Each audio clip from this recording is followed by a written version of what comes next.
پیشبازی رئال مادرید و آلاوز جای هیچ گونه شل گرفتنی نیست. فاجعه کادر پزشکی و بدنسازی رئال مادرید. دوستان عزیزم سلام، من علی ام. به کانال خودتون مادرید تیوی شو خیلی خوش اومدید. توی این ویدیو راجع به پیشبازی صحبت می‌کنیم، اتفاقات پزشکی و بدنسازی رئال مادرید، همچنین خوندن دونیت‌های شما عزیزان. ویدیو هم زمانبندی داره، حتما ازش استفاده بکنید. با من همراه باشید.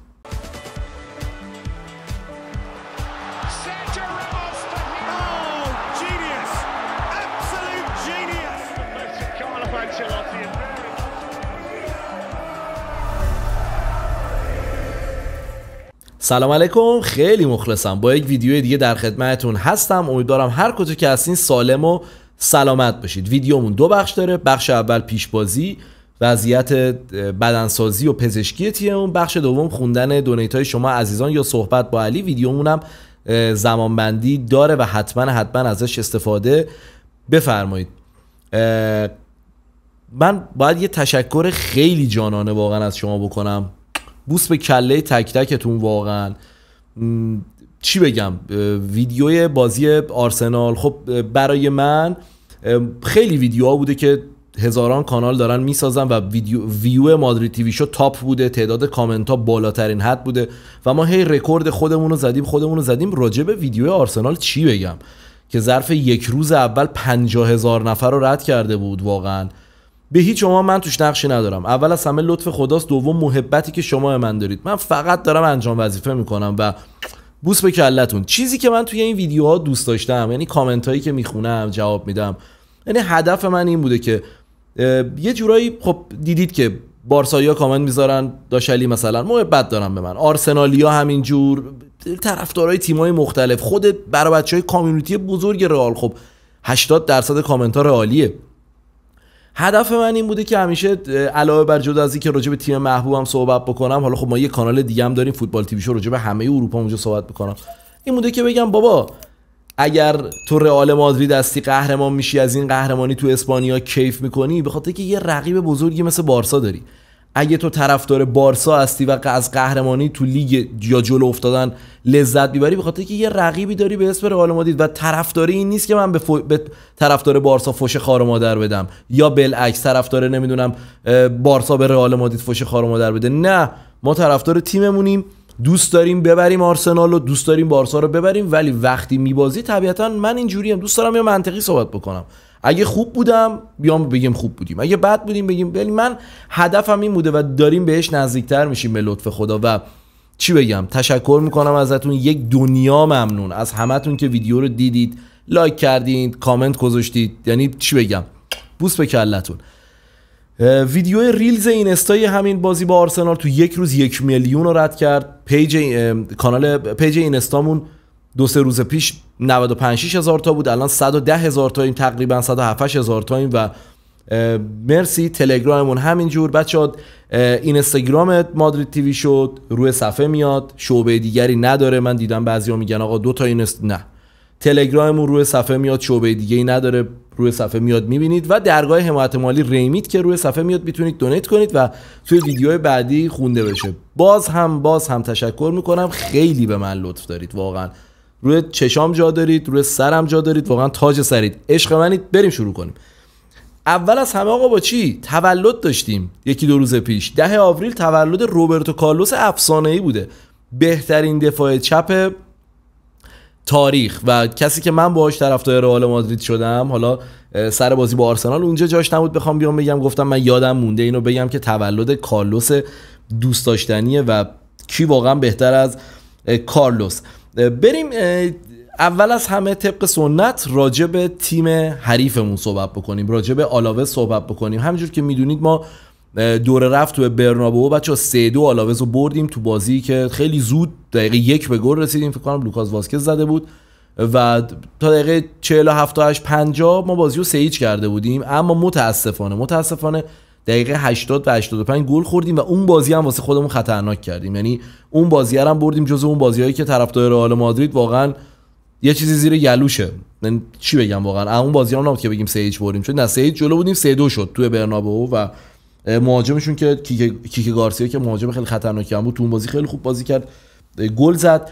شرایطی که تیم آلاوز داره شرایط قشنگی نیست. یعنی یه تیم ته جدولیه. ته جدولی یعنی که از منطقه سقوط فقط و فقط 2 امتیاز بالاتره، 2 امتیاز بیشتر از لگانس داره و لگانس و لاس پالماس و وایدولید که تیمای اون ستایی هستن که توی منطقه سقوط وجود دارن. آلاوز 17ام جدول بچه‌ها، که وضعیتش با دیگه میدونید دیگه، تفاضل گلش -11 و هم در خارج خونه هم در داخل خونه باز تفاضل گلش منفیه. یعنی دارم قشنگ براتون توصیف میکنم که بدونید با چه تیمی قراره بریم بازی بکنیم واقعا، که بعدن نیایم بگیم ایکس تو ترکیب بود به خاطر کیفیت پام. بابا ول کنیم این حرفا رو. تیم 17ام جدول، تو 10 تا بازی اخیرشون 2 تا برد دارن که 2 تاش هم 1-0 بردن. هفته قبل یکیش بوده که خیرونا رو تونستن ببرن. همین صحبتی بود که راجع به آلاوز دارم، هیچ صحبت دیگه ای ندارم چون نیازی نیست بخوایم راجع بهش صحبت بکنیم. یعنی ما باید بریم کار خودمون رو انجام بدیم. اما قبلش که شروع بکنیم بریم بچه‌ها من عکسی نشونتون بدم از بازیای سرنوشت سازی که رئال مادرید توی ماه آوریل داره که الان توش هستیم، ماه میلادی، و یه جورایی سرنوشت هر سه جام الانی که ما توی زنده این به این ماه بستگی داره. یعنی ما در ابتدا الان با آلاوز بازی داریم 13 آوریل، بعد با 3-4 روز بعد با آرسنال بازی داریم، بعد توی لیگ با بیلبائو بازی داریم، با خطافه بازی داریم و در نهایت آخرای ماه میلادی که توش هستیم فینال کوپا دل ری با بارسا رو داریم. یعنی یه جورایی سرنوشت لالیگا، چمپیونز لیگ و کوپا دل ری توی همین ماه برای ما رقم میخوره.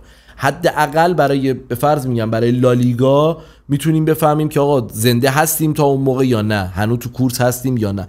پس خواستم بگم که تکلیف بقا توی هر سه جام مشخص میشه. عکسی هم که دارید رو صفحه میبینید بچه‌ها عکس از تلگرام مادرید تیوی شوه، پس حتما جوین تلگرام بشید. میبینید که چه کار گرافیکی و خیلی خوشگل و شسته رفته است برای که شما عزیزان جوین بشید توی تلگرام، بتونید از اخبار هر روز ما استفاده بفرمایید. و بریم سراغ آقا رئال مادرید، بریم صحبت بکنیم راجع به رئال. خیلی کوتاه میخوام راجع به کاری که رئال توی این بازی باید بکنه صحبت بکنم، چون مشخصه که رئال باید توی این بازی چیکار بکنه. عذرخواهی میکنم. و بعدش برسیم سراغ اصل مطلب که میخوام صحبت راجع به کادر درمان و پزشکی و مصدومیت‌ها و اینا بکنم. همونطور که میدونید آقا ما توی این بازی ما رفتیم به آرسنال باختیم، توی لیگ هم 3-4 امتیاز 4 امتیاز عقبیم نسبت به بارسا، جای هیچ اشتباهی نداریم. یعنی ما مساوی بکنیم تموم، لیگ تموم. همینجوری ببریم تا آخر فصل هم معلوم نیست، شانسمون کمتر از بارساه. پس اگه مساوی کردیم دیگه خداحافظ قربانت، تموم میشه. لطفاً بریم مثل انسان بازی بکنیم، بریم یه بازی خوب انجام بدیم. حالا که میگم خوب به این منظور نیست که بریم زیباترین، ما که بازی زیبا امسال تیم ندیدیم به جز 2 تا بازی. منظور اینه که بریم آقا کار سخت نکنیم، مثل کار والنسیا نکنیم. حالا ما والنسیا رو گیریم اصلا نمیباختیم، اصلا مساوی. خب وقتی تیمو خسته کردیم دیگه به چه درد میخوره؟ مگه اهمیتی هم داره؟ ما قراره چهارشنبه بریم جلوی آرسنال بازی بکنیم دیگه. پس بهتره که کارو برای خودمون سخت نکنیم. خیلی زود من ببینم میکروفون قطع نشده باشه، ببینم نه، خیلی زود آقا بریم گله رو بزنیم و بازیه رو برای خودمون به هیچ عنوان سخت نکنیم، خودمون رو بیش از حد خسته نکنیم. آقا بازم میگم اهمیت داره ول نکردن، اهمیت داره. خیلی از بچه‌ها دیدم میگن آقا رئال مادرید بد بازی میکنه، زشت بازی میکنه، لیگو بدیم بره. حرفیه که برای بار صدم میزنم. تا لحظه آخرین فشاره بعد روی بارسا حفظ بشه. بارسا الان تو لیگ 4 امتیاز جلوتره. خب دیدیم که دورتموند رو سلاخی کردن، دو رفتن مرحله بعدی. ما باید این فشاره رو روشون نگه داریم که مرحله بعدی اگر احتمالاً با اینتر افتادن، قبل و بعد بازی با اینتر توی لیگ مجبور شن ترکیب اصلیشون رو بذارن. خب اگر ما این بازی رو بریم ببازیم، بارسا هم ببره، اختلاف بشه. بارسا که میبره با وایدولید داره، اگه اشتباه نکنم، نمیدونم حالا با چه تیمی داره، قطعا میبره، با تیم تجدولی داره. خب قطعا اونا میبرن. خب ما هم که اینجا مساوی کنیم ببازیم تموم میشه لیگ. و بارسا چیکار میکنه؟ قبل از بازی با اینتر ترکیب دوم میذاره تو، نصف بازیکن خوباشو استراحت میده، باعث میشه که اونجا من پیشروی کنه. ببین صادقانه داریم حرف میزنیم و مخاطبمون، لطفاً اینقدر نگید که لیگ به چه دردمون میخوره. قهرمان بشیم یا نشیم بچه‌ها مهم نیست. یعنی مهم اون تلاشیه که انجام میدیم و اون رقابتیه که باید حفظش بکنیم. خب لیگو از دست بده، قبل از کوپا دل ری هم برو بارسا بازیاشو ول کنه، ما بریم. خب نمیشه اینجوری، واقعا نمیشه. پس اهمیت داره که ما این کارو نکنیم و ول نکنیم. راجع به ترکیبی که همیشه صحبت می‌کردم، آقا توی این بازی دیگه آردا گولر باید بازی بکنه، برایم دیاز باید بازی بکنه. اینا بازی قبلی بازی نکردن. کاماوینگا بازی با آرسنال نیست، این بازی باید 90 دقیقه بازی بکنه. نه این ببینیم الان کاماوینگا توی این بازی نیست و داستان شده. راجع به خط دفاعی که صحبت خاصی نمیمونه، اون واسکز بازی بکنه، فران گارسیا بازی بکنه، دفاع وسطام که حقیقتا مهم نیست دیگه. بازم میگم الان یه سری‌ها نگن آقا مهم نیست، بابا داریم جلو آلاوز بازی میکنیم، اصلا ابدا جلو آلاوز مهم نیست که الان وینی تو ترکیب باشه یا نه. کل ترکیبشو خدا وکیلی الان که داریم میبینیم چند تا بازیکن از آلاوز میشناسیم. تیم وضعیتش مشخصه، هر چند بازی با تیمای ته جدولی سخته، فرش قرمز برای ما پهن نکردن ما بریم اونجا الان 3 تا 4 تا بهشون بزنیم و اونم با این وضعیتی که ما بازی میکنیم. بهتره که یه گل بزنیم، یکی دو تا گل بزنیم، نیمه دوم یه کوچولو کنترل کنیم اگه تواناییشو داشته باشیم جلو آلاوز. اگر یه سری از دوستان دوباره نمیگن نمیدونم هیت دادی به آنجلوتی، نمیدونم دستش خالی، دستش که جلو آلاوز که خالی نیست که، قربون شکل ماهت برم من، جلو آلاوز داریم بازی میکنیم. پس طبیعتا کارو واسه خودمون سخت نکنیم. لوکا مودریچ رو تو این بازی استراحت بدیم، لازم نیست لوکا مودریچ از اول توی ترکیب قرار بگیره، به نظرم نگیره بهتره، چون احتمالاً توی بازی بعدی میتونیم استفاده بکنیم. و بازگشت دنی سبایوس بچه‌ها الان مشخص نیست که من بدونم میرسه یا نه. به تمرینات گروهی برگشته، ولی مثل که امروز 10 صبح ویدیو به دست شما میرسه، یعنی شنبه، مثل این که همین شنبه یه تست آخر ازش میگیرن که ببینن هست یا نه. به هر حال اگر دنی سبایوس، چون میدونیم ما نیازش داریم جلوی آرسنال، توی این بازی بهتر دقایقی بازی کنه. فیکس نه تیم جلو باشد که نخوایم بهش بگیم بیا تو خار مادر خودتو سرویس بکن از زور فشاری که به خودت میاری، چون میدونیم که راجع به کادر درمان و پزشکی صحبت میکنیم که حالا به چه صورته. یه جوری باشه که دوید جلو باشیم، سید جلو باشیم، اینا این دقیقه 60 65 70 بیاد تو که یه ذره تو جو بازی قرار بگیره، نه اینکه بعد از 2 ماه بخواد جلو آرسنال بازی بکنه این پاش با اون پاش نگاه بکنه، مثلا هیچ کار خاصی ازش برنامه. تو شرایط بازی واقعا قرارش بدیم. امیدوارم این اتفاق برای دنی سبایوس بیفته و امباپه هم تو باشه، وینی هم تو باشه دیگه. این چیز خاصی نیست، چون حالا در ادامه صحبت میکنیم دوندگی آنچنانی ندارن اینا که، ولی گولر و برایم دیاز حتما توی ترکیب قرار بگیرن تا اونجا که ترکیبمون را میده ما بیایم آقا یه سری ها رو استراحت بدیم. چاره ای هم نداریم، اون اسکوادمون دیگه در همین حده که البته برای بردن آلاوز از سرمون زیاد هم هست، یعنی برای اینکه آلاوز رو ببری لازم نیست شما 11 تا ابر ستاره تو ترکیبت داشته باشی. یه ترکیب متعادل که والا این ترکیب خیلی خوبی هم هست برای بردن آلاوز در دست مربی قرار داره. آقا بریم راجع به کادر درمان و بدنسازی صحبت بکنیم. چی شد که میخوام راجع بهش صحبت بکنم؟ چون دوباره فهمیدیم که داوید آلابا مصدومه و حتی بازی با آرسنال هم از دست میده. خب بریم آقا شروع کنیم راجع به صحبت کردن در این قضیه. در ابتدا واقعا میخوام راجع به هر دو مقوله بچه‌ها به هم دیگه ربط داره، یعنی کادر درمان و بدنسازی چیزی نیست که دو تا چیز جداگونه، نه که بگم دکتر و اینا، بله فرق داره، خیلی به هم مرتبطه، ارتباط مستقیم با هم دیگه دارن. و خب ما توی این فصل بارها داریم میبینیم، یعنی که بازیکنایی که میرن و مصدومیت‌های تکرار شونده و مشابهی دارن، به خصوص مصدومیت‌های عضلانی. خب اگه شما طرفدار رئال مادرید باشید میبینید آقا ما توی این سالها، بله قبول دارم هر تیمی در یک سالی بدشانسی میاره علاوه مصدومیت، ولی این کادر بدنسازی ما و کادر پزشکی ما 2-3 ساله الان ما درگیر این قضیه هستیم. یعنی سالی نیست که تیم ما ربات صلیبی نده، سالی نیست که ما همسترینگ ندیم، سالی نیست که ما مینیسک ندیم و اینا هی رفته به رفته زیاد و زیادتر میشه و دیگه از حدش گذرونده. خب الان داوید آلابا دوباره مصدوم شد. خب بابا داوید آلابا که 1 سال و 1-2 ماه کلا نبود، اومد دوباره مصدوم شد، خوب شد دوباره مصدوم شد.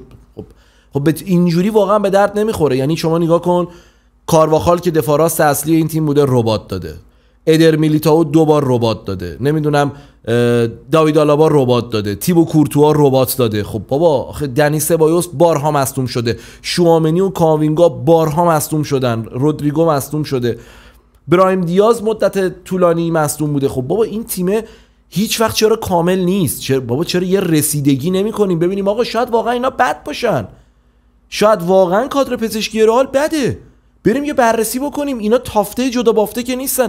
اگر می‌بینیم کارشون خوب نیست اخراج کنیم، یکی دیگر رو برداریم بیاریم به جاشون.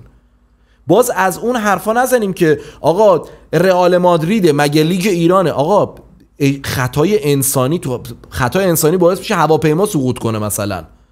این همه تو سال حوادث داریم میبینیم. نمیدونم خدای نکره ماشین چپ بکنه، نمیدونم قطار از ریل خارج، انسانه، خدا که نیست که اشتباه میکنه. اونم ممکنه مثل شما اشتباه بکنه. بله به هر حال در سطح فوتبال حرفه‌ای ضریب اون اشتباه نسبت مثلا به لیگ ایران مشخصا باید خیلی پایین‌تر باشه، اون که حرف توش نیست. ولی ما داریم خودمون رو با بقیه تیم‌ها مقایسه می‌کنیم، می‌بینیم آقا دیگه بیش از حده، زیاد از حد این مصدومیت‌ها. دروازه‌بانمون مصدومه، دفاعمون مصدومه، دفاع چپ میاد دفاع راست میره، دفاع راست میاد دفاع چپ میره، هافبک دفاعی میاد نمیدونم هافبک تهاجمی مصدوم میشه. نشد واقعا این وضعیت نشد. امیدوارم پرز حساسیتشو بیشتر کنه راجع به این قضیه، بیاد بگه آقا چرا اینقدر مصدومیت عضلانی داریم.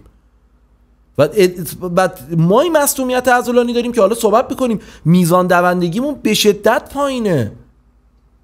و بدنسازی که واقعا یعنی مسخرهشو در آوردیم که ما کمتر میدویم بیشتر مصدوم میشیم، کمتر میدویم بیشتر خسته میشیم. آخه مگه میشه؟ یاد گرفتیم میگیم پینتوس. بله آقا خوب بوده، من نمیگم بد بوده.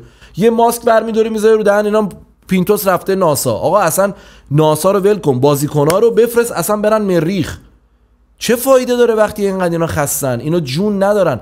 اول فصل دنی کارواخال نمیتونست راه بره، بازیکن‌ها نمیتونستن نفس بکشن. خب اول فصل گفتیم آقا اینا از بازی‌های ملی برمیگردن، وسط فصل گفتیم حالا صبر کنیم، آخر فصل گفتیم نه رئال مادرید جون و توانش آخر الان داریم میبینیم دیگه. یعنی من یه عکسی و نشون شما بدم از کمترین دوندگی. این عکس واقعا خیلی عکس جالبیه. ببینید توی تیمایی که تو مرحله 1/4 نهایی اروپا بودن کمترین میزان دوندگی برای رئال مادرید بوده. خب اینجا دو تا نکته مطرح میشه.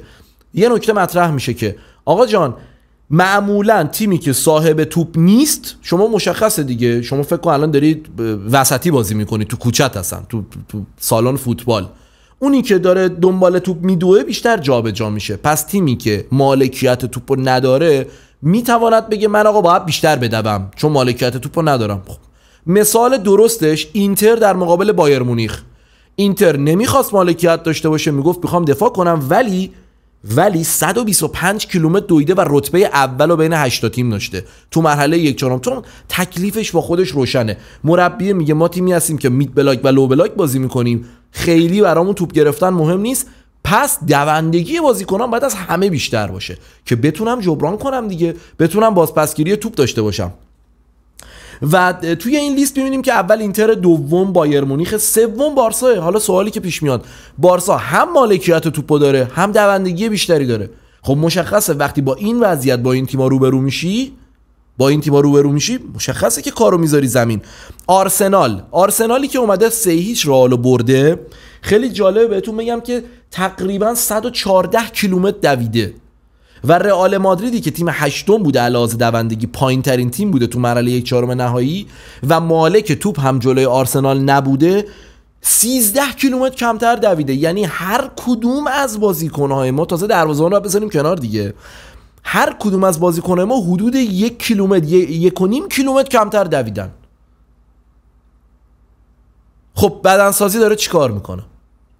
تازه خستم هستن، یعنی قیافه بازیکن‌ها رو نیمه دوم می‌بینی انگار دارن میمیرن، اگل هم دارن در میرن.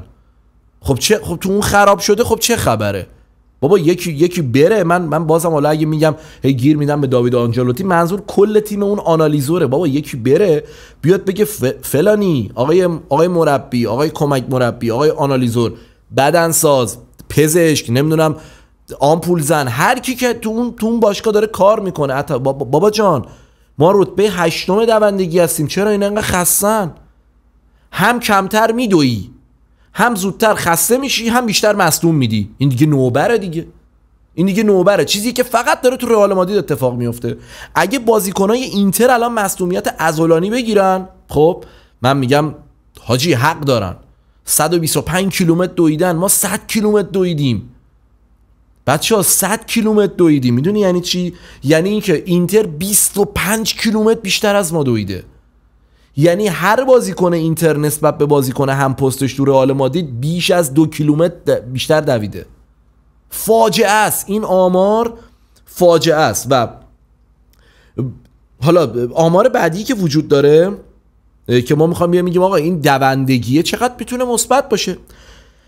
بیشترین سیو توی چمپیونز لیگ امسال از کی باشه خوبه. خب ما میدونیم تیمایی که دفاعشون ضعیف‌ترن باید بیشترین سیو رو داشته باشن دیگه. زشت ما صدر جدول سیو دروازه‌بان باشیم تو چمپیونز لیگ. بیشترین سیو دروازه‌بانو تیمو کورتوا داشته با 48. تیم بعدی بچه‌ها وقتی تیم‌ها رو براتون بخونم متوجه میشید که چرا این آمار زشته. تیم دوم استون ویلاست، تیم دفاعی. تیم سوم بنفیکا، چهارم فاینورد، پنجم اسپارتا پراگ، ششم شاختار دونسک، هفتم سلتیک، هشتم دورتموند، نهم این اسلووان که تیم ته جدول شد، دهم میلان. یه تیم درست حسابی شما این بالا پیدا نمی‌کنی که اسمش درخور نام رئال مادرید باشه و دروازه‌بانش انقدر سیو داشته باشه. دوندگی کمتر، خستگی بیشتر، مصدومیت بیشتر، دفاع کثافت‌تر، سیو دروازه‌بان بیشتر. 48 تا تیمو کورتوا سیو داشته، 4 تا بیشتر از امیلیانو مارتینز دروازه‌بان استون ویلا که استون ویلا تکلیفش روشنه، میخواد دفاع کنه. زشت این آمار. اگه بهتون بر نمیخوره، اگه میگید چرا الکی به کسی که غلط میکنی به کسی که قهرمانی آورده. آقا فوتبال تو لحظه. پارسال پپ گواردیولا اونجوری قهرمانی آورد، امسال دارن نقدش میکنن. کار تو با امساله. فوتبال همینه. آقا تو دنیا مربیایی داشتیم که قهرمان شدن و اخراج شدن، چی برسه به این که قهرمان نشی. یعنی تو وقتی میای مربی یه تیم مثل رئال، یه تیم مثل چه میدونم بارسا میشی، باید بدونی اگه قهرمان نشی احتمال زیاد اخراجی. و البته ممکنه نشی، یا مثلا ما خب 2023 قهرمان نشدیم، یه دونه کوپا دل ری رو بردیم، اون نجات داد آنجلوتیو.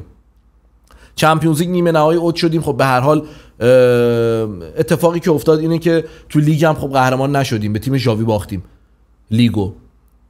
خب نمیشه که، یعنی ما هر آماری رو که نگاه میکنیم میبینیم این آمار خیلی بدتره. حالا بیایم بریم آقا این ببینیم حالا مشکل چیه که بعضیا میگن آقا من میگم این چیزا ربطی به کادر پزشکی، بدنسازی و اون چیزی که مربی میخواد از بازیکن داره. در بین مهاجما و وینگرهای دنیا کمترین میزان دوندگی تو چارتای آخر 3 تاش رئاله. تو چارتای آخر بین این تیم‌ها 3 تاش رئاله. کمترین میزان دوندگی بین کل مهاجما امباپه، بعد وینیه، بعد گیراسی مهاجم دورتموند، بعد رودریگوه. خب و جالبه داریم ما توی این لیست امثال هری کین و هالند و لواندوفسکی رو می‌بینیم که بیشتر دویده. من یه آب بخورم نکته بهتون بگم. عذرخواهی میکنم. توی ویدیویی که دیروز تو کانال دوم فوتبال تیوی شو دادم راجع به تحلیل بازی بارسا و دورتموند که صحبت میکردم، اومدم گفتم آقا من گل 4 بارسا رو دوست داشتم. شاید بگید گل 4 بارسا که خیلی گل مثلا خفنی نبود، گل قشنگتر هم داشت، اما یه نکته وجود داشت که دقیقه 75 لواندوفسکی با پرس توپو در آورد. لواندوفسکی 37 سالشه، او وینی 24 سالشه، رودریگو 24 سالشه، امباپه 26 سالشه. حالا یه سال کوچیک‌تر بزرگتر به اونش گیر ندید. خب اینه که میگم هم مربی، یعنی مربی بابت کاری که میخواد به بدنساز گفته من اینو اتون میخوام و با این میزان دوندگی تو نمیتونی مالک بشی، نمیتونی جلو تیم قوی مالک بازی بشی، نمیتونی خوب دفاع بکنی چون دوندگی نداری. بعد هر بازی هم مصدوم میدی. و خب این دیگه فاجعه است دیگه، فاجعه است. یه نکته، یه آماری براتون بخونم. این آمار خیلی آمار زشتیه بر علیه رئال مادرید از لحاظ میزان دوندگی. ما توی چمپیونز لیگ بچه‌ها با اشتوتگارت بازی کردیم، بازی اول 8 کیلومتر کمتر دویدیم، از لیل 10 کیلومتر کمتر دویدیم، از دورتموند 4 کیلومتر، از میلان 5 کیلومتر، از لیورپول 5 کیلومتر، فقط از آتالانتا برابر بودیم. یعنی به 1 کیلومتر هم نمیتونیم بگیم بیشتر از آتالانتا دویدیم، فقط با آتالانتا برابر بودیم. از سالزبورگ 11 کیلومتر کمتر، از برست 8 کیلومتر کمتر، از سیتی در مجموع 2 بازی، سیتی که میگیم بازیکناش پیر شدن، پیرپاتالن، نمیدونم دوندگی ندارن امسال، چقدر از سیتی در مجموع رفت و برگشت 9 کیلومتر کمتر دویدیم. از اتلتیکو مادرید در مجموع 2 بازی رفت و برگشت 20 کیلومتر کمتر دویدیم و در مقابل آرسنال هم 13 کیلومتر کمتر دویدیم. مجموعاً امسال نسبت به تمام رقبای اروپاییمون که تا حالا بازی کردیم 95 کیلومتر کمتر دویدیم، بگو 100 کیلومتر. این آمار فاجعه است. حالا این آمار کجا تو؟ اولا که این آمار توجیه پذیر نیست، ولی میگیم آقا انقدر کمتر دویدیم عوضش مصدوم نمیدیم. نه، ما از هر تیمی که تو اروپا باش بازی کردیم کمتر دویدیم، از هر تیمی بیشتر مصدوم دادیم، از هر تیمی زودتر خسته شدیم، از هر تیمی هم دروازه‌بانمون بیشتر سیو داشته. خب فاجعه است. این 4 تا آمار کنار هم دیگه فاجعه است. خب چه خبره؟ یعنی من بابا کاری ندارم یارو تو ناسا کار کرده، یارو نمیدونم کدوم قبرستون در ری کار کرده، اون به من ربطی نداره. آقای پرز بابا تو اصلا کارلو آنجلوتی رو ول کن، مگه تو مدیر؟ آخ اعصابم خورد شد، آب بخورم. مگه تو مدیر این تیمه نیستی؟ خب بابا مگه تو هزینه نکردید؟ مگه دلتون نمیسوزه؟ یعنی آنالیز نمی کنید؟ خب بابا برو بگو چه غلطی داری میکنی، بدنساز بی‌ناموس. برو به اون دکتر، بابا برو به اون دکتر اول بگو، جدی دارم میگم، برو بگو گلوم درد میکنه مثلا، ببین یه نسخه میتونه بده، بعد بیاد مصدومیت عضلانی رو برطرف بکنه. بابا اون کادر پزشکی رو اگه میبینی اینجوری عوض کن. 3 سال ما درگیر این قضیه ای. ما اگه 1 سال باشه مثلا میگیم پارسال منچستر مثلا بحران فلان داشته، مثلا بارسا اوایل فصل پیش مصدوم زیاد داشته مثلا. آقا 3 سال داستان ما اینه، 3 سال وقتی که کارلو آنجلوتی اومده، این کادر، این پینتوس، این کادر پزشکی، حالا نمیدونم عوض شده نشده، اضافه هر چی هست، ما تو این 3 سال آقا بدبخت شدیم. الان یکی نیاد بگه که خب خودت داری میگی اینا باعث شده رئال مادرید بد باشه. خیر، با همین مصدومین بعد بری آلاوز رو ببری، بعد بری خوب بازی کنی. با این مصدومین تو شاید مثلا تو یه بازی بزرگ و یه جا به مشکل بخوری. جلو آرسنال بله شاید بری ببازی، ولی 2-1 میبازی، 1-0 میبازی، 2 تا موقعیت خوب بعد ایجاد بکنی. واسه همین میگم اینا ربط داره. پزشکی، بدنسازی، تصمیمات مربی، میزان دوندگی تیم آقا افتضاحه. حالا ما با همین افتضاح بودن و زود خسته شدنمون الان میریم جلو آلاوز تا دقیقه 80 بازی مساویه، میخوایم کامبک بزنیم. بعد جلو آرسنال هم میام لهله میزنیم از ثانیه 1، چون جونی دیگه نداریم. جونی نداریم. بازیکنان میان تو زمین انگار نشن، والا انگار حالشون بده. یه سریاشون انگار خمارن، یه سریا انگار چی بگم اصلا، یارو جون نداره اصلا راه بره تو زمین، جونی نداره. یعنی من الا ماشاءالله میتونم صحنه نشونتون بدم، یارو مدافع حریف اومده از جلوی وینی، امباپه، رودریگو رد شده، نه اصلا این خیالشون نداشت برو رد چی، ناموسن میخوای رد چی بفر. اصلا من اگه من توپ تو رو قطع بکنم گناهه. اصلا من جسارت نمیکنم اصلا به مدافع حریف، باید تو بازی سازی هم مرکز داشته باشی. یعنی این وضعیتیه که توش دوچاریم و باید درست کنیم. آمار و ارقام اشتباه نمیکنه. تمامی این تصاویر باز هم بچه‌ها ذکر میکنم که توی تلگرام مادرید تیوی شو ببینید که خیلی خوشگل و شیک و مرتب هست و میتونستید ببینید و استفاده بکنید. حالا من عکساشو توی ویدیوها آوردم براتون، پس حتما جوین تلگرامم بشید، روی صفحه میاد که از اینا استفاده بکنیم. پس آقا این یه موزلیه که ما باید برطرفش بکنیم واقعا دیگه. باید بیایم ببینیم چی شده. الان هم که داوید آلابا دوباره نیست و این مصدومیت‌ها پدر تیمو در آورده دیگه. یعنی شما هر برهه‌ای از تیم رئال رو نگاه بکنی می‌بینی که 4 تا 5 تا 6 تا 7 تا بازیکن مصدومه. همیشه که 2 تا رباطی داریم، همیشه 2 تا رباطی داریم، همیشه. اصلا نمیشه رباط صلیبی پاره نشه. نوع تمرین بده، فشار بیش از حدی میاره. من اونجا نیستم نمیدونم، فقط میدونم این میزان اگر 1 سال باشه میگیم آقا اتفاقه و یه سری مصدومیت‌ها تو فوتبال اتفاق میفته، ولی وقتی دائم این داره تکرار میشه خب نشد. چند بار ما امسال خودمون خبرشو کار کردیم فلانی اضافه بار عضلانی داره، فلانی گرفتگی مایچه داره، فلانی نمیدونم مایچه پاش پارگی جزئی داره. دیگه مصدومیت‌ها تا به دروازه‌بانام رسیده. زشته. امیدوارم رئال مادرید یه فکری بکنه، واقعا امیدوارم یه فکری بکنه، عوض کنه بدنساز و تیم پزشکی رو عوض بکنه، یه کاری بکنه که از این وضعیت در بیایم. صحبت دیگه ای نمیمونه. صحبت اینه که آقا باید بریم بازی رو ببریم، همین. صحبت دیگه ای اینجا نمیمونه. ببینم چیزی جا انداختم یا ننداختم. نه چیز دیگه ای هم جا ننداختیم. عکسارم یه نگاه بندازم. نه عزیزای دلم، چیزی جا ننداختیم. لایک و کامنت فراموش نشه. لایک و بکوب، کامنت تو همین الان بذار، ماچم به کلت باشه. مادرید تیوی شو رو ساب داشته باش. اگر نداری فوتبال تیوی شو رو هم ساب داشته باش. بدون که خیلی قلبی دوستت دارم. یه وله ببین، بیا دونیتا و بخش صحبت با علی با من همراه باش.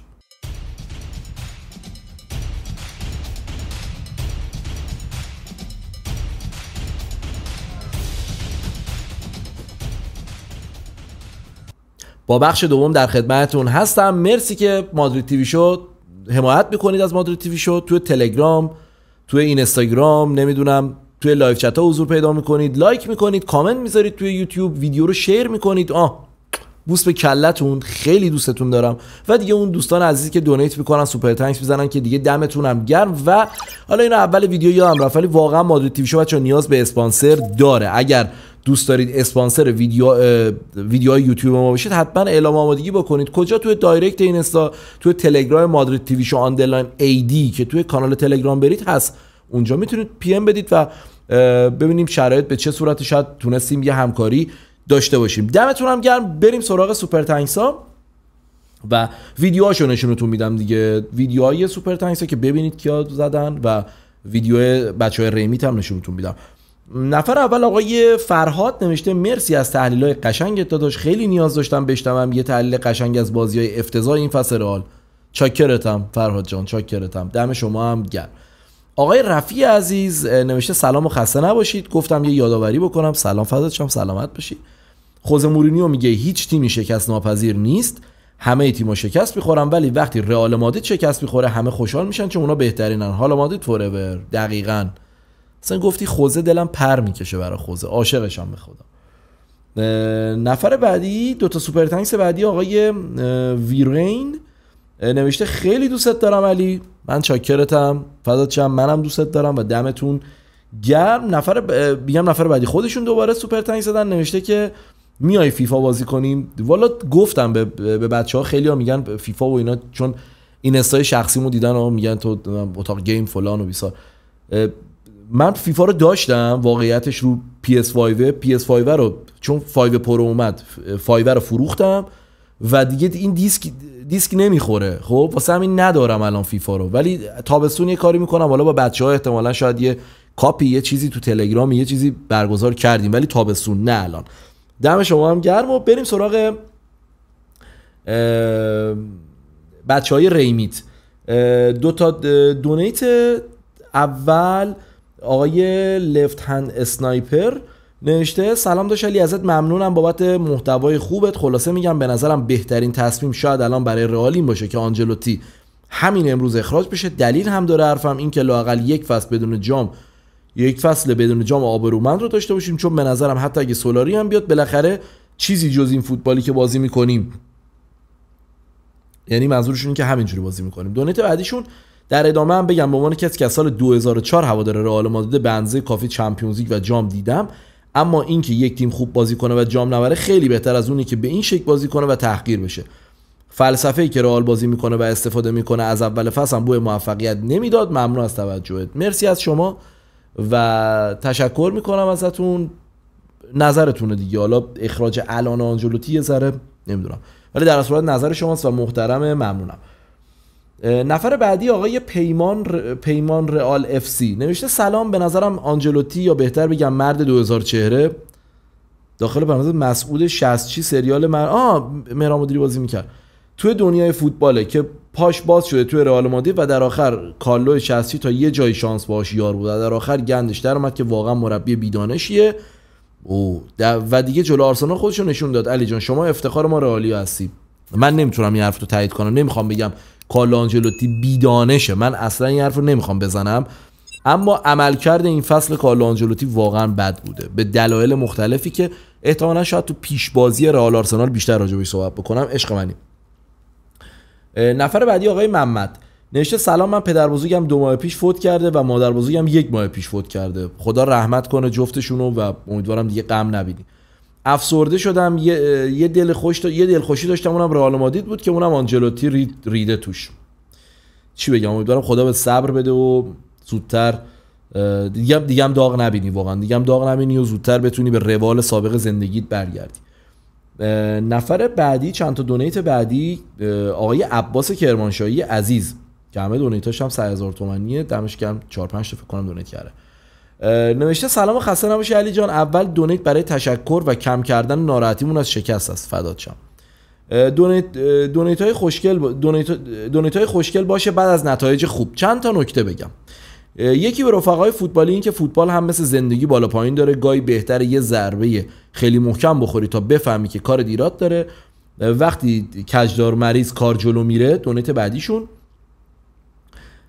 همتی برای تغییر پیدا نمی‌کنی. بله، مگر موارد استثنا مثل برکنار کردن کاپلو. پارسال جلوی سیتی وقتی 1 گل از سیتی خوردیم، یه دونه دیبروینه از 6 قدم زد بیرون، همون گل میشد تموم بود. اقتدار رو پارسال هم نداشتیم، تازه آقای کروس هم بود، پس این باخت رو به فال نیک میگیریم. راجع به 2 تا دونیتشون تا اینجا بگم من تا حدودی موافقم واقعا. حالا نمیخوام بگم من موافق زدن و اینا نیستم، ولی دیگه مثلا میگن طرف یه چک بخوره تا به خودش بیاد. بعضی وقتا اینجوریه، یعنی جامعه کلا محیط بیرونی مثل خانواده نیست که مثلا بیاد بگه نازیت بکنه باد مهربون باشه. جامعه بیرحمه، فوتبال هم همینه، یعنی واقعا اینجوری بازی بکنی یه چک صفر میخوری و بعد از این خوردن چکه در راه بهبودت در آینده استفاده کنی. نکته دوم، بازم آقای عباس کرمانشاهی گفته، نکته دوم این که با کلیت حرفت موافقم، ولی اون بیلداپ که میگی یه دفاع خوب هم میخواد. یادت هست وقتی ماکلله رو فروختیم با زیزو، فیگو و بکام چه بلای سرمون اومد؟ ببین اینجا رو بگم، خیلی اون کار، ببین من حالا تو ویدیو پرزم گفتم فروش ماکلله آوردیم، ما بکامو گرفتیم گذاشتیم هافبک دفاعی. فدات شم. به خاطر چی؟ به خاطری که بازار آسیای شرقی که اون موقع منچستر میرفت چین و ژاپن و کره و پردرآمدترین تیم بود دیگه، پرز اومد چیکار کرد؟ ویدیوشو ساختم، برید ببینید. دوره دوم پرز فکر کنم، دوره اول پرز ویدیوش ساختم، 2 تا ویدیو پرز ساختم، بقیه‌اش مونده برای فیفا دیا، که گفتیم اونجا که آقا اومد این کارو کرد، گفت میرم مهمترین چهره تبلیغاتی منچستر یونایتد رو میگیرم و منم بالا میشم میرم آسیای شرقی و اینجوری رئال مادرید درآمد و سهام و ارزش و همه چیزش منچستر هم زد بالا به مرور زمان و اون یه خرید تبلیغاتی بود بیشتر و اشتباه بود که تو ماکلله رو بفروشی. یه ذره با این تیم واقعا فرق داره.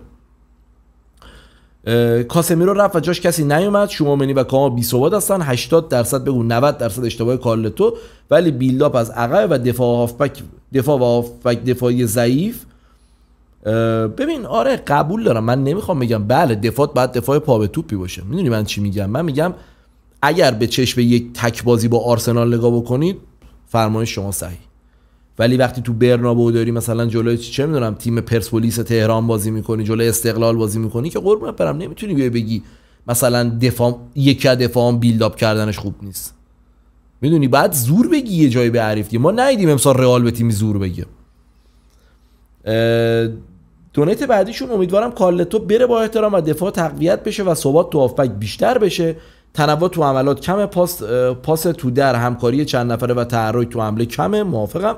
حرکات قابل پیش بینی. من 25 سال دیوونه رئالم، خیلی تیم‌ها مدروزم ولی رئال یک برنده.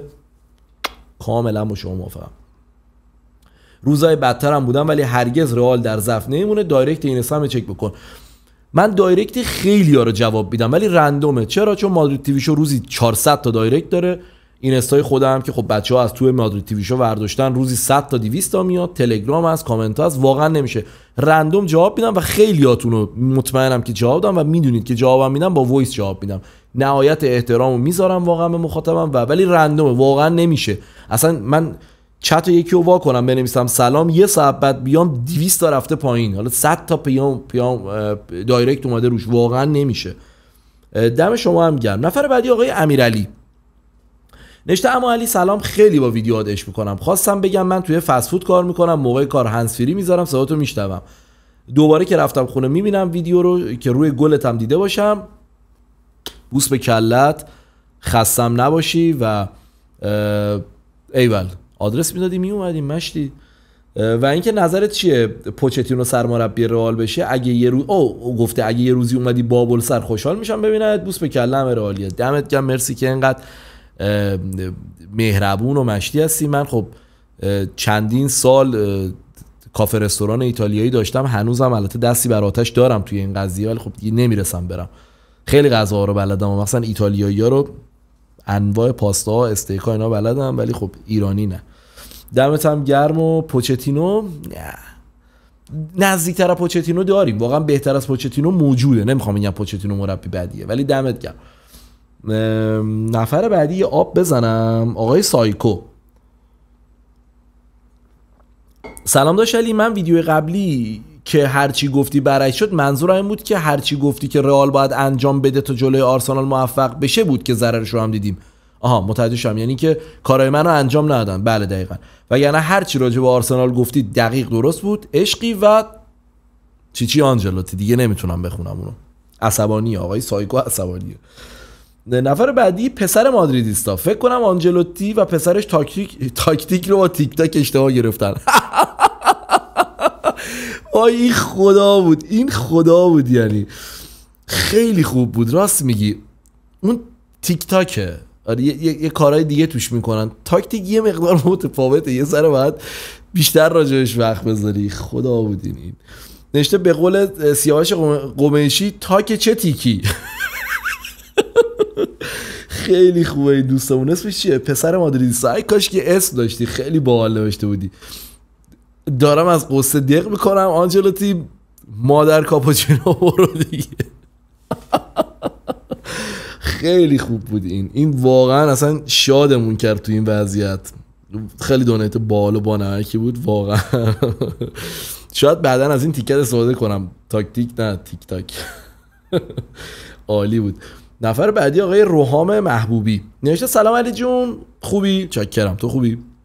خیلی واقعا از تحلیل و ویدیوات لذت میبرم علی. حالم از این تیم به هم میخوره و واقعا دوست دارم توی این محله با این بازیکنای فوق ستاره سر یه پیرمرد و کادر تخمی تر از خودش ببازم.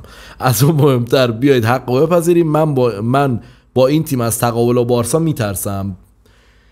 راجع به تقابل با بارسا ویدیو میسازم، پیشبازی مفصل صحبت میکنیم. بله اگر بخواد اون تاکتیک و اون کارهایی که جلوی آرسنال کرد جلوی بارسا انجام بده، شکست میتونه سنگین تر بشه. خیلی رک، نمیخوام تو دلتون خالی کنم، واقعیت رو میگم.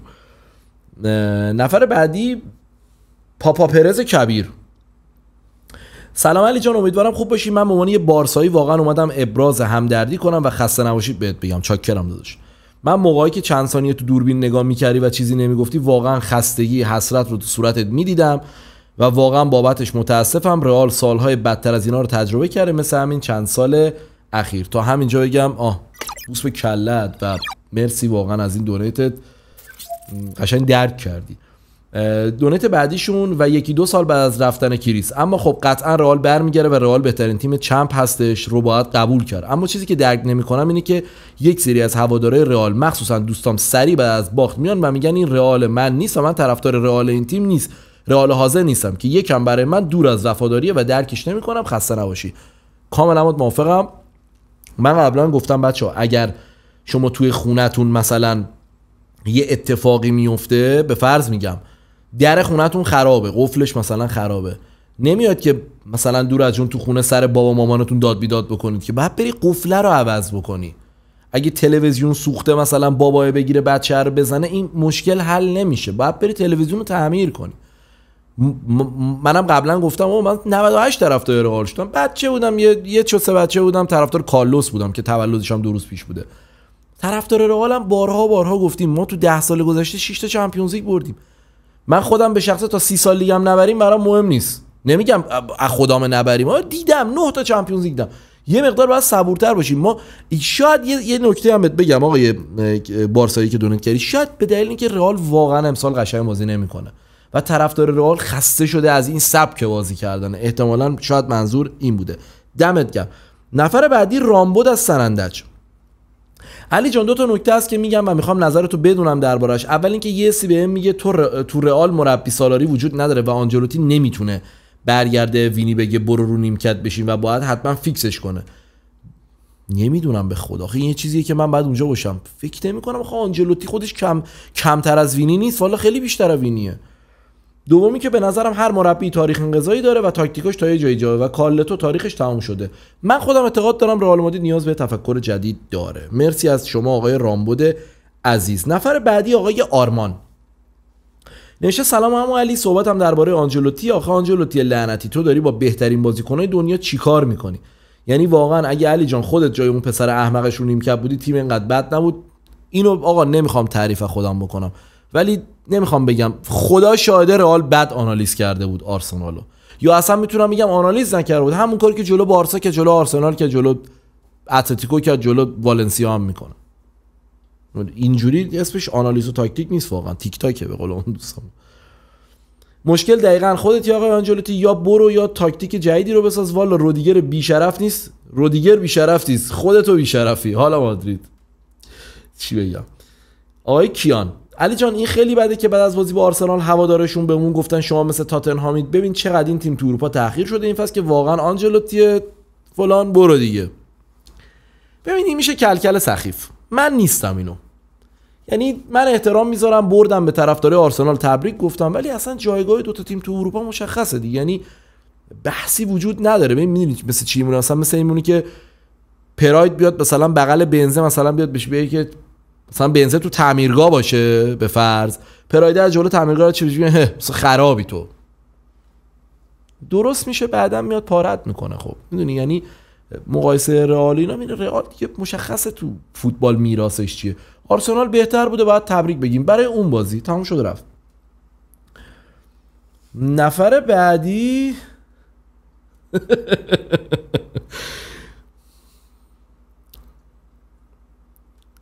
خجالت نمیکشی تو با این اسمی که گذاشتی؟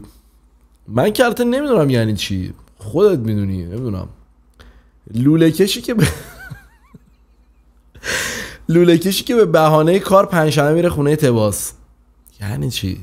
لوله کشی یعنی چی؟ یعنی لوله کشه حالا احتمالاً کچل هم هست ها.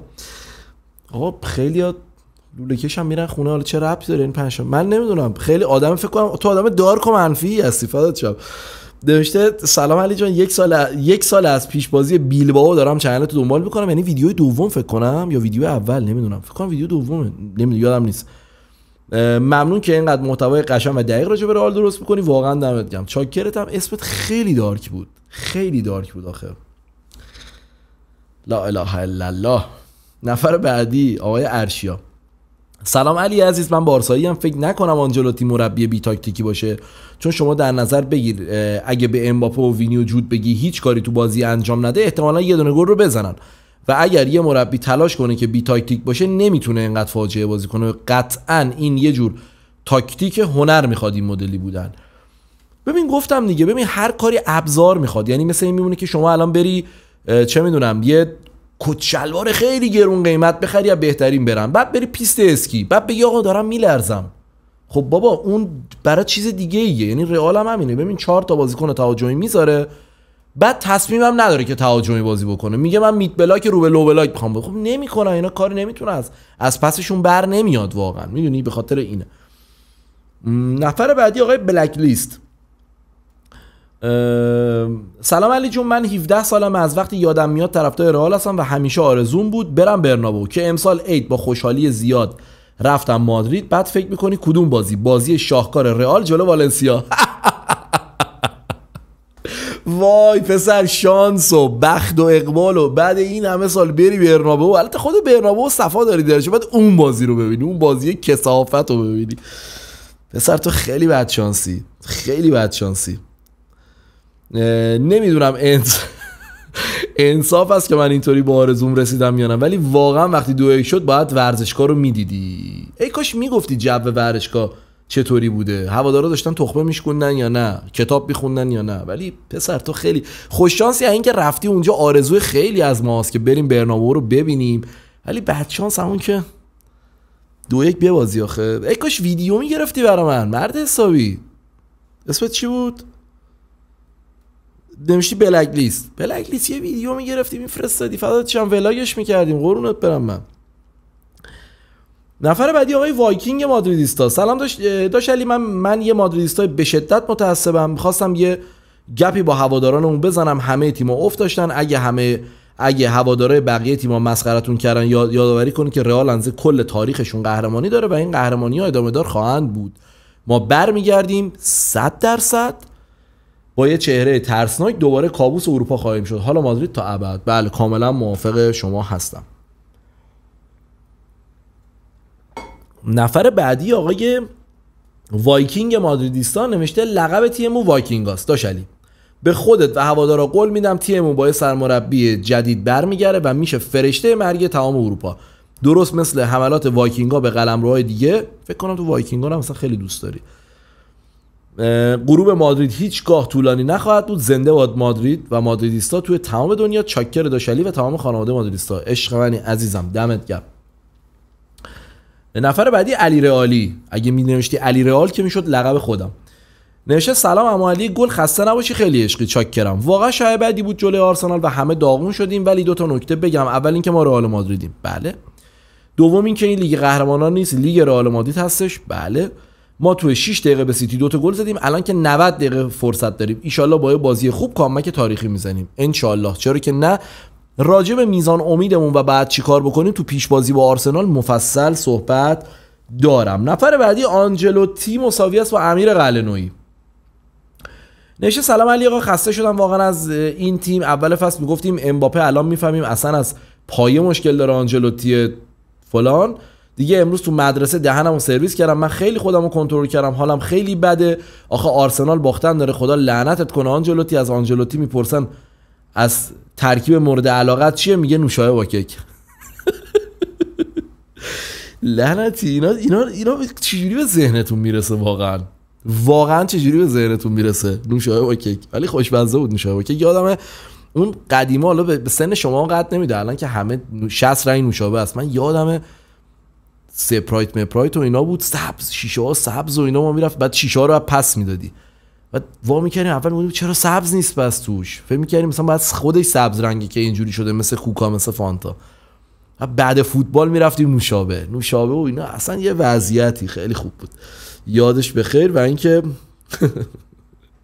امیدوارم نوشابه با کیک باشه، یه وقت مصرف خدا نکره چیزی نباشه، چون من یه سری تصمیماتی که تو تیم میبینم احساس میکنم شاید کله داغه تو اون لحظه که داره این تصمیم‌ها گرفته میشه. ببینیم چی میشه. یه نفری هست به اسم تو رو خدا بهم پیام بده تلگرام. صحبتتون بچه‌ها، دوست عزیز، صحبتی نیست که من بیام بگم. کلیه صحبت شما اینه که من به بچه‌ها بگم یه پولی برای شما وارد. این درست نیست. چرا؟ چون هر چیزی باید صحت سنجی بشه. من نمیخوام بگم خدای نکره شما داری دروغ میگی، ولی من وظیفه‌م این نیست که بیام به بچه‌ها بگم بچه‌ها فلان کارو انجام بدید الان. امیدوارم که درک بکنید. ممنونم. نفر بعدی آقای امیر محمد حسنزاده رفیق علی مادی تیوی شو. من به عنوان بارسایی عاشقتم، چاکرتم. ان شاءالله به خاطر خودت که عزیزی رئال بیاد رو دور که باز مثل قبلا بازی ال کلاسیکو جذاب باحال بشه. نبینم غم و ناراحتی تو صورت آقای خاص تحلیل فوتبال در یوتیوب. بوس به کلت، بیا بغلم. واقعا مرسی، تشکر و دمتم گرم و تشکر میکنم. نفر بعدی آقای متین $10 دونیت کرده. نوشته من خیلی ساله که عجیب فوتبال رو دنبال میکنم، مخصوصا رئالو. با هر وقت تحلیل میکردم و حرف میزدم تو دلم میگفتم ای بابا ایشون که متوجه حرف و درد من نمیشه واسه تیمون. انگار 2 تا بازی درست با چشم باز ندیده. شما اولین کسی هستی که کاملا حرفامون یکی. دمت گرم، تندرست و برقرار باشی. عشق منی عزیزم، شما لطف داری، تشکر میکنم. نفر بعدی محمد آذین. عمو علی سلام، خسته نباشی، سلامت باشی. اول اینکه هرس نخور، تیم درست میشه، زمین گرده، نمیشه همیشه در روی پاشنه چرخه. کاملا موافقم. علی آقا چرا رسانه‌ها میگن کارلتو لیگ ببره یا یو سی ال ببره میمونه؟ چه فایده داره که با استرس ببریم یا بازی زشت ببریم؟ به خدا حسرت یه بازی پرگل رو دلمون مونده.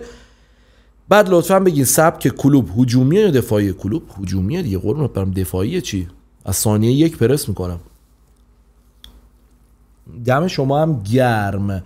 نفر بعدی بغل عمو علی. سخن آنجلوتی قبل از بازی برگشت با آرسنال. ای بازیکنان، ای مؤمنین، ای بندگان مخلص خدا، اگر مرا مربی خود میدانید و بر اساس اصالت سنت پرز و طریقت کروس و قصاص از قاتلین آرسنالی بیعت کنید. مرا در احقاق حق طرفداران و مظلومیت وینیسیوس یاری کنید که خدا شما رو هم در سانتیاگو و هم در چمپیونز لیگ سعادتمند کند. ولی فکر کنم پیمان برادری رو نبستن باهاش. بازیکن‌ها رفتن تو زمین یک کار دیگه کردن.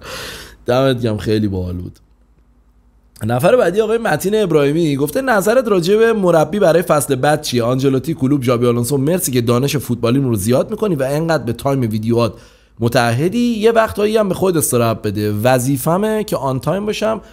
وقت شما ارزشش بالاست. این که شما وقت میذارید منو ببینید وظیفتون نیست، لطفتونه به من. پس من وقتی میگم بعد سر تایم بیاد همیشه باید بیاد. کل فصل تمام ویدیوهای تحلیل بعد بازی من 10 صبح اومده. خب پیش بازی‌ها فرق داره، بعضیاش 10 صبح میاد، بعضیاش ظهر، بسته به مصاحبه داره و وظیفمه. وقت شما به شدت ارزشمنده و شما وظیفتون نیست منو ببینید، کاملا لطفتونه و بوس به کله همتون. راجع به مربیایی هم که گفتی، هم کلوپو دوست دارم هم ژابی آلونسو. اجازه بدید فصل تموم بشه راجع بهشون صحبت میکنیم حتما. و آقای محمد آذین، ببخشید اینم بگم که گفته بودی، گفتن کالتو میمونه. اگر بچه‌ها بیاد لیگ و چمپیونز لیگو بگیره میمونه، ولی من با این حال باز فکر میکنم رئال نیاز به تفکر جدید داره. من اینجوری فکر میکنم، حالا باید ببینیم چی میشه. نفر بعدی آقای دیگه آخراشه بچه‌ها، آقای انون نوشته اما علی با توجه به جو واکم توی رختکن و کادر فنی و برنابو، بازگشت سبایوس و شومنی، احتمال کامبک توی برنابو رو چقدر میبینی؟ بچه‌ها 1% هم ممکن است بر 99% غلبه کنه. فوتبال اینجوریه، زندگی هم همینجوره. دیدید مثلا میگن خدای نکرده طرف رفته کما، 1% یهو برمیگرده. ما هم شانس برگشت داریم. مفصل تو پیشبازی آرسنال راجع بهش صحبت میکنم، اونجا پیگیر باش. نفر بعدی دونیت شماره 1. آبو بزنیم بر بدن. حاج علی نظر در مورد این ترکیب چیه؟ تقریبا مثل پارسال. کورتوا، مندی که نیستش، خب قربونت برم، رودیگر، آسنسیو، والورده، کاماوینگا، شوامنی، سبایوس، بلینگام، امباپه، وینی. به نظر من برای ادامه فصل عالیه. آره ترکیب خوبیه. حداقل این ترکیبی که گفتی تعادل داره. 4 تا مهاجم حداقل تو نیستن. دمت هم گرم. البته میشه یه جایی ضعف داره، واسه سمت راستمون جای سواله که کی باشه، ولی حالا میشه کارش کرد. و نفر آخر آقای اخراج آنجلوتی شماره 1. دونیتش باحال خدایی. نوشته پرز، شغلش ساختمون سازی، میزان علاقه فوتبال 0، مهم بودن نتایج رئال دایورت به شخم، هدف فعلی عایق سازی دیوار برنابو و برگزاری کنسرت توسط عشقش تیلور سویفت، میزان خساست 100%، درآمد خالص فصل پیش بالای 1 میلیارد دلار، روش خرید بازیکن بزخری، یعنی با این همه درآمد بازیکن نمیخره. خیلی از حرفایی که زدی طنز بود ولی واقعا درست بود. دمتونم گرم بچه‌ها. مرسی که ویدیو رو میبینید، مرسی که لایک میکنید، کامنت میذارید، حمایت میذارید. سه شنبه که بازی آرسنال بود من چهارشنبه ویدیو رو دارم. خب الان که دارم میگیرم جمعه ساعت چنده؟ 4:20 نصف شبه و واقعا 2 روزه. حالا درسته ما تو فوتبال تیوی شو ویدیو براتون گذاشته بودم، ولی مادرید تیوی شو که میام خودم داد میزنیم، جیغ میزنیم، فوش میدیم، میخندیم، عصبانی هستیم، همش عین واقعیت با شما و خیلی به خودم خوش میگذره و دلم واقعا تنگ شده بود که بیام ویدیو درست کنم براتون و الان ویدیو رو گرفتم. امیدوارم ببینید و خوشتون بیاد. دمتون گرم، خیلی خیلی دوستتون دارم. امید آخرین چیزیه که میمیره و حالا مادرید خیلی زیاد.